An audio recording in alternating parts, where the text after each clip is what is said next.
హరి ఓం వీక్షకులారా, ఒక ముఖ్యమైన current affair అయిన స్పయింగ్ ఇష్యూని, ప్రాక్టికల్ ఇష్యూని, భగవంతుడిచ్చిన కర్మఫలాన్ని మీతో పంచుకోవాలని ఈ వీడియో చేస్తున్నానండి.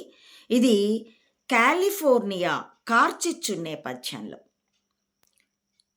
అది ఎవరైనా మంట పెట్టిందే అవ్వచ్చు, లేక ప్రకృతి సహజంగా జరిగిందే అవ్వచ్చు.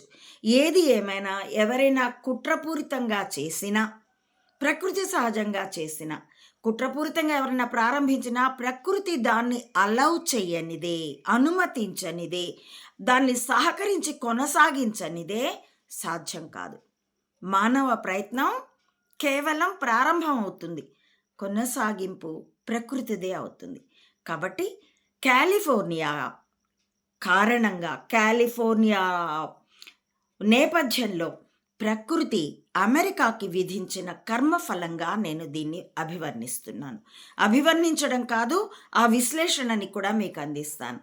1893 సెప్టెంబర్ 11, అప్పటి వరకు అమెరికా అది నిజానికి చాలా పెద్ద వలస రాజ్యం.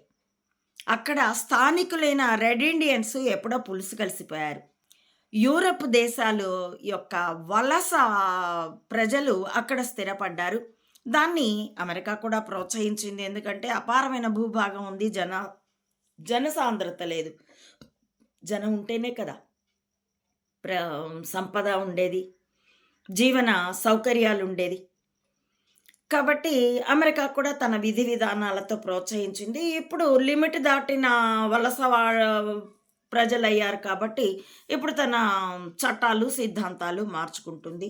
అది మార్పు అన్నది సహజం, ఎందుకంటే జగత్తే పరిణామశీలమైనది అని మనకి శాస్త్రాలు కూడా చెప్తాయి. ఈ అమెరికా సెప్టెంబర్ 11, 1893 మత మహాసభలో స్వామి వివేకానంద వాళ్ళ మతాలకి, హిందూ ధర్మానికి, హిందూ మతానికి కాదండి, హిందూ మతం అయితే వాటితో సమానమే, అవే మూఢనమ్మకాలు, అవే ఇరుకువాదాలు, మా దేవుడే గొప్ప, మా శివుడే గొప్ప, మా విష్ణువే గొప్ప అనేటటువంటి ఇరుకువాదాలు, సెమెటిక్ రిలీజియన్స్. కాబట్టి మతాలకి, ధర్మానికి తేడాను ఎక్స్పోజ్ చేసినప్పుడు అప్పటి వరకు అమెరికా అంతర్జాతీయ రాజకీయాల్లోకి ఏమీ రాలా. తన వలస ప్రజలు, తన అడ్మినిస్ట్రేషను అగ్రరాజ్యంగా కూడా అప్పటికి పెద్దగా బలిసి ఉండలేదు. ఇలాంటి స్థితిలో సిఐఏని రెచ్చగొట్టి ఈ గూఢచర్య వలయంలోకి లాగింది డ్రామోజీ అనబడే నకిలీ కణిక గూఢచర్య వంశంలో. ఈ మొన్న చచ్చిన డ్రామోజీ గాడికి ముందటి తరం వాడు, ఆ ముందటి తరాల్లో ఆ కాలానికి ఎవడు బ్రతికున్నాడు అంటే వీడికి ముత్తాత అయ్యి ఉండొచ్చు, లేదా తాతకు ముత్తాత అయ్యి ఉండొచ్చు. అంటే వెనక్కి లెక్కేస్తే 3వ తరమో 4వ తరమో. ఎంత అహమో చూడండి. బ్రిటిష్ వాడి బానిస రాజ్యమైనటువంటి భారత్కి ఎన్నేసి మాటలు అన్నాడు మీ బైబిల్ని అంటూ రెచ్చగొడితే అప్పుడు ప్రపంచ రాజకీయాల వేగం పెరిగిపోయింది. తర్వాతే మొదటి ప్రపంచ యుద్ధం, దాంతో నానా జాతి సమితి దాని వైఫల్యాన్ని వెరిఫై చేసుకొని తర్వాత 2వ ప్రపంచ యుద్ధం, దాని పర్యవసానం ఐక్యరాజ్య సమితితో ప్రపంచ రాజకీయాలే గ్రిప్పు. పెద్దన్న అనుకుంటూ అమెరికా పెద్ద దద్దమ్మ. కాబట్టే మెదళ్లే ఆయుధాలుగా యుద్ధం మొదలయ్యాక 2000 సంవత్సరంలోనే అనుకుంటాను, సెప్టెంబర్ 11, సరిగ్గా సెప్టెంబర్ 11 WTC న్యూయార్క్ యొక్క జంట వాణిజ్య భవనాల మీద సిఐఏ తన వేలితో తన కన్నే పొడుచుకున్నట్టుగా తాలిబాన్లు 2 విమానాలతో వెళ్ళి గుద్దిపారేస్తే అందులో అనధికారికంగా సిఐఏ ఆఫీసులున్నాయి అని కూడా ఒక మాట ఉన్నది.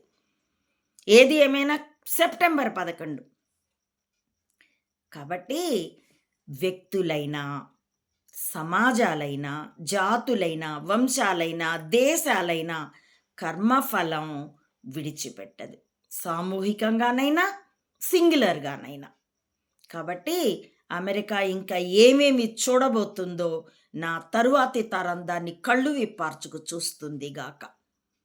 ఈ స్పయింగ్‌ని కొంచెం మనసు పెట్టి ఆలోచిస్తే మీకు అర్థమవుతుంది అని ఆశిస్తూ, మీకు అర్థం చేయాలని ఈశ్వరుణ్ణి ప్రార్థిస్తూ, నా ఈ వీడియోల కంటెంట్ మీకు నచ్చితే please like, share and recommend my channel to others as well. Subscribe it. Please support Ammavadi Mata Anantananda to spread the truth of either spying or spirituality up to the roots of the society. As well, support me financially also.